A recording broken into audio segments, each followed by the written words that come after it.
Ô Saint-Esprit, je viens de la louange, les yeux fermés, doucement. Chère sœur Ninon Desjardins, supérieure générale des sœurs de la Charité de Saint-Louis, sœur Elsa Luc, conseillère générale avec autorité déléguée, révérende sœur Solange Luné et les membres du conseil sortant, chers sœurs du conseil nouveau de la zone apostolique Haïti-Martinique, chers confrères dans le sacerdoce, frères et sœurs dans la vie consacrée, mes frères, mes sœurs. Nous célébrons dans cette liturgie de profession religieuse la journée mondiale des missions 2024 autour du thème « Allez et invitez tout le monde à la noce ». C'est donc une journée très appropriée pour la célébration de la première profession religieuse de Lourdes, Valencia et de Justa, et la profession perpétuelle de Joséphine et Caroline. Profession et mission se rencontrent. Consécration et mission s'embrassent. En effet, nous sommes consacrés pour être envoyés. Jésus est venu pour la mission et nous veut missionnaires. Ainsi, nous ne pouvons pas nous consacrer au Seigneur sans nous laisser entraîner dans le mouvement de la mission. L'Église nous rappelle le pape François, tout entière est missionnaire et synodale au service de l'Évangile. Donc la synodalité est en soi missionnaire et vice-versa.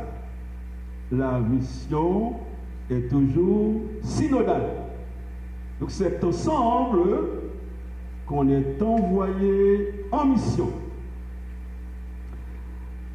À la question « Êtes-vous prêts à servir vos frères et sœurs avec et dans l'Église ?» que j'ai posée aux novices, candidate à la première profession religieuse, vous aviez répondu « Oui, je le suis ». À la question « Acceptez-vous de vivre uniquement pour le Christ et pour son corps qui est l'Église » que je vais poser aux candidates à la profession perpétuelle, vous allez répondre « Oui, je l'accepte ». Donc nous retrouvons ici deux verbes, servir et vivre. Ces deux verbes, servir et vivre avec le Christ, traduisent le sens de la consécration et expriment le cœur de la mission. Ainsi, ma méditation s'articule autour de ces deux verbes, servir et le verbe vivre. Il faut suivre. Servir et vivre. Avec ces deux verbes, je voudrais vous rappeler l'essentiel de la vie consacrée missionnaire. Servir, le premier verbe, les textes de ce dimanche nous dévoilent le vrai visage du Messie et sa véritable gloire. Les disciples découvrent avec stupeur un portrait opposé en tout point aux gloires humaines. Alors que Jésus a mentionné 3 fois sa mort prochaine, les disciples continuent à se disputer les premières places.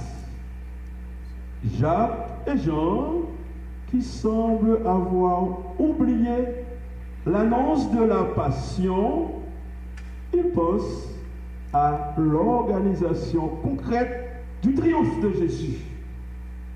Ils pensent à la place qu'ils tiendront à ses côtés.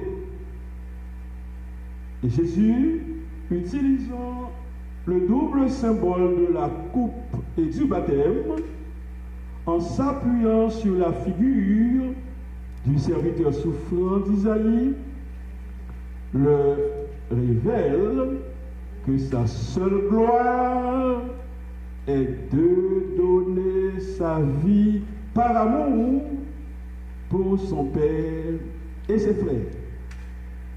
Il les rappelle, il nous rappelle, il les appelle, il nous appelle à devenir serviteurs. Serviteurs. L'aude, Valencia et Justa, ouais, Jean-Rochelle, Michel. Vous voulez servir vos frères et sœurs avec et dans l'Église, dans la congrégation des sœurs de la charité de Saint-Louis. C'est ce que vous avez déclaré officiellement. Vous voulez servir. Mais la question, comment aujourd'hui en Haïti servir Dieu dans la zone apostolique Haïti-Martinique? Comment servir?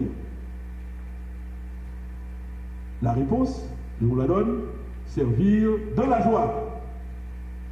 Joséphine, ouais, Joséphine. Voilà, Joséphine. Et Caroline, oui, Caroline. Voilà, Caroline.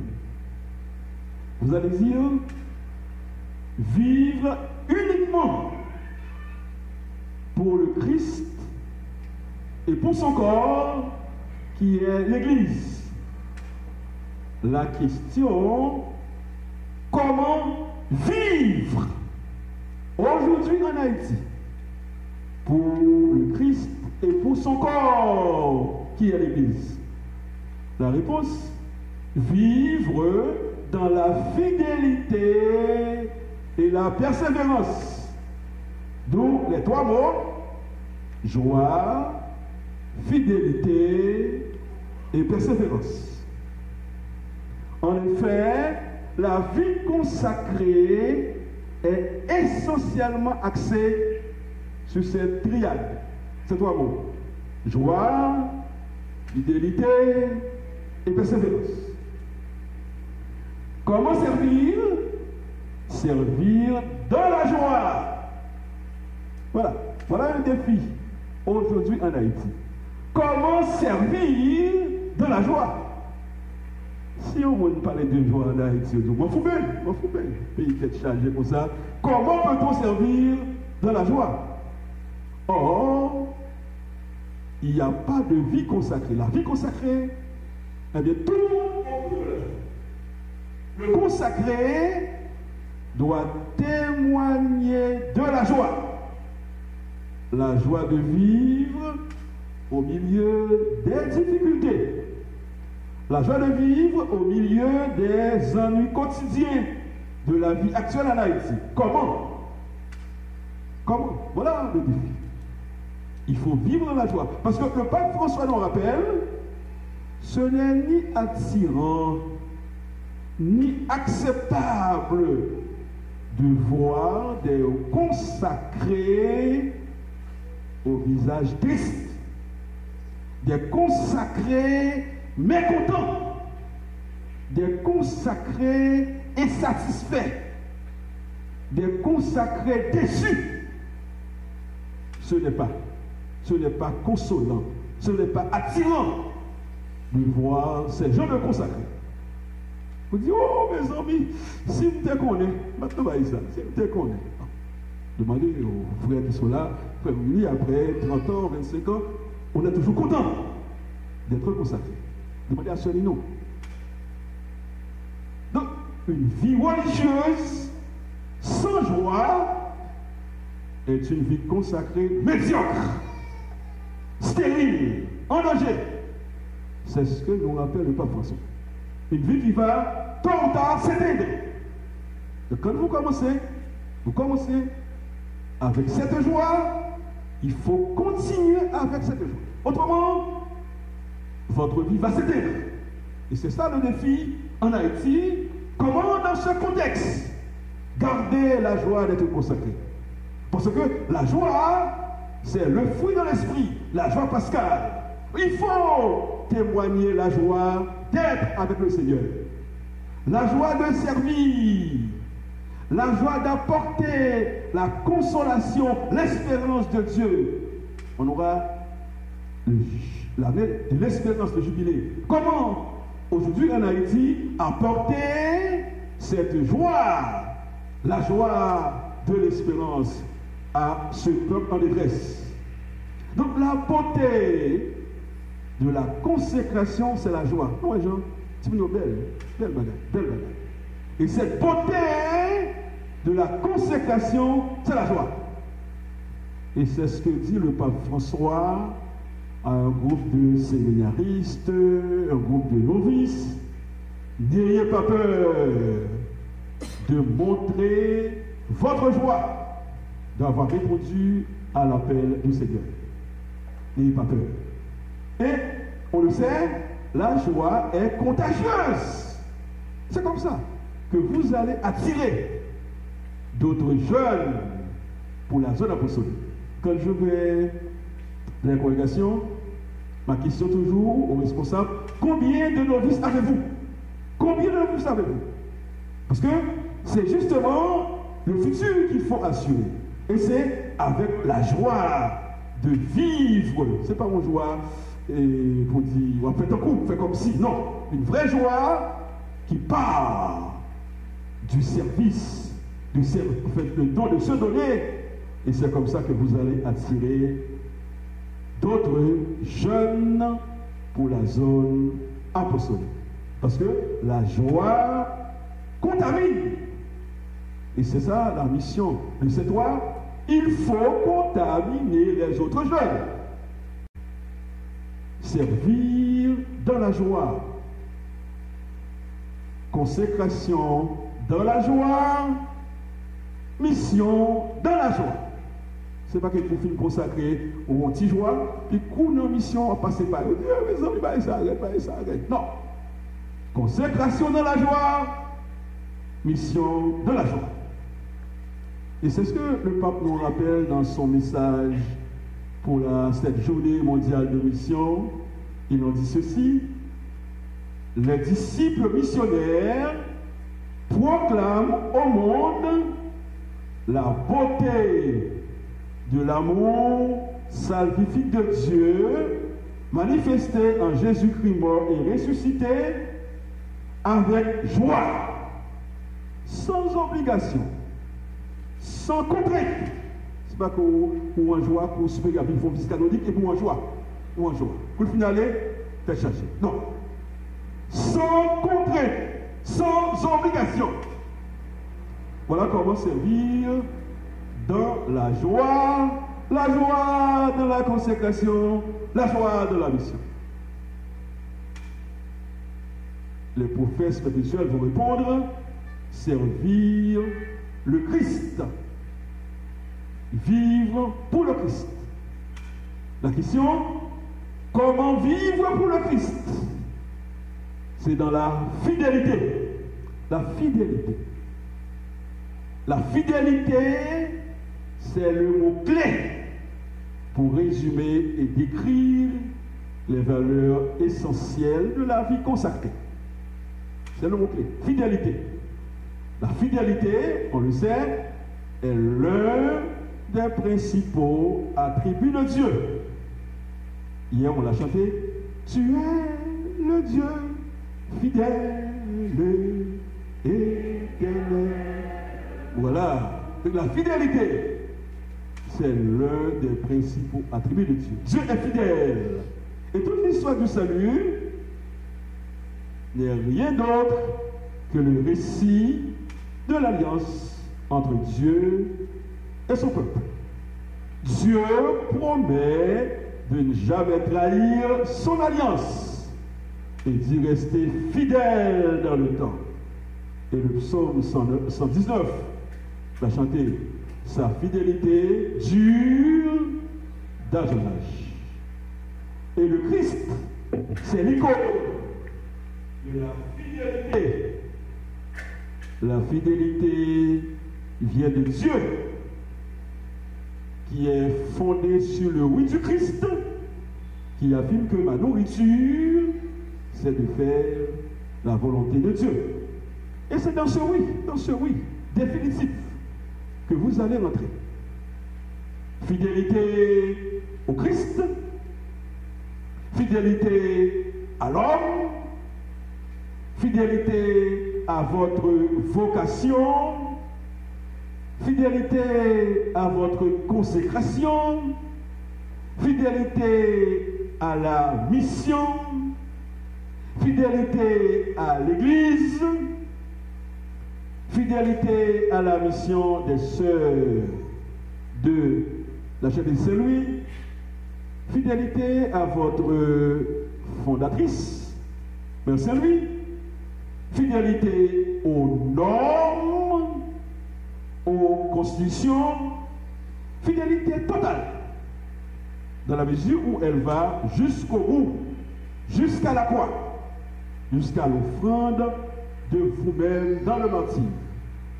C'est comme ça que quand vous allez dire vivre pour le Christ, c'est vivre dans la fidélité.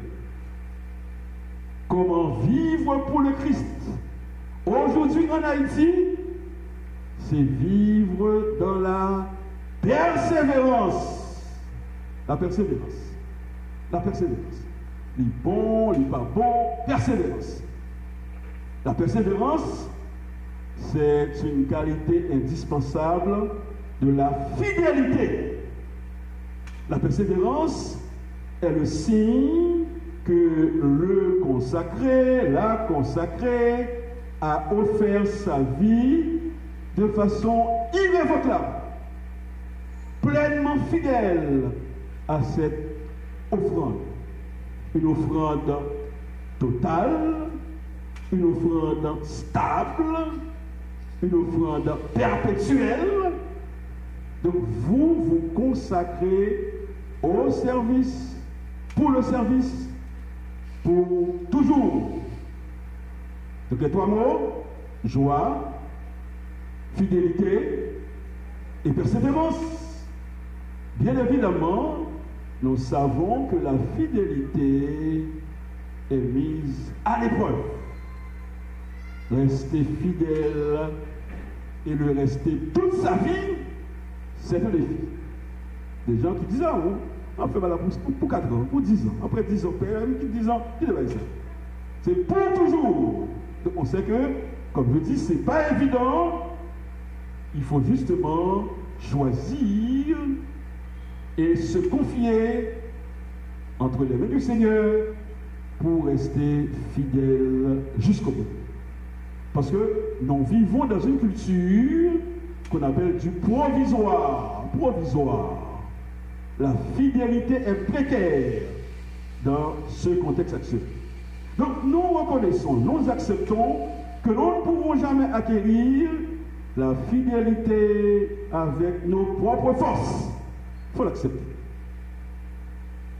Ce n'est pas seulement avec le fruit de vos engagements que vous allez rester fidèle. Donc pour persévérer dans la fidélité, il faut un secret. Et c'est justement ce secret que je vais vous donner pour vivre dans la joie, pour vivre dans la fidélité, la persévérance. Il faut un secret. Ce secret, c'est Marie. Marie est ce secret. Et c'est ce qu'on demande à tout religieux pour persévérer dans la fidélité. Le consacré doit avoir le soutien spécial de la Vierge Marie. Ce n'est pas qu'on soit dominicain ou confortin parce qu'on a la dévotion à la Vierge Marie. Non! Tout consacré doit avoir le soutien de la Vierge Marie pour vivre ça avec persévérance, avec fidélité, sa consécration, sa mission. Donc la Vierge Marie, c'est le modèle, le soutien de la persévérance dans la fidélité des personnes consacrées. Parce que parmi toutes les personnes consacrées sans réserve à Dieu, elle est la première. La Vierge de Nazareth est la plus totalement consacrée à Dieu. La consacrée de la façon la plus parfaite. Lourdes, Valencia, Justa, vivez la dévotion mariale. Marie, femme fidèle, nous te confions Lourdes, Valencia et Justa pour qu'elle persévère dans la joie de la mission. Marie, femme persévérante, apprend à Joséphine et à Caroline à redécouvrir chaque jour la beauté de leur consécration. Vierge Marie, toi la femme de l'écoute, ouvre les oreilles des nouvelles professes pour qu'elles écoutent la parole de ton Fils Jésus. Vierge de Nazareth, toi la femme de la décision, donne aux prophètes perpétuels l'enthousiasme de répandre la joie de l'Évangile. Vierge Marie, toi la femme de l'action, donne à ces 5 missionnaires des filles de Jeune Saint-Louis d'être des pèlerines de l'espérance. Chers amis, avec Marie, avancez avec joie, avancez avec fidélité, avancez avec persévérance. Votre fondatrice, Mère Saint-Louis, marche avec vous, vous accompagne dans ce pèlerinage. Avancez avec confiance, avancez avec joie. Amen. Je viens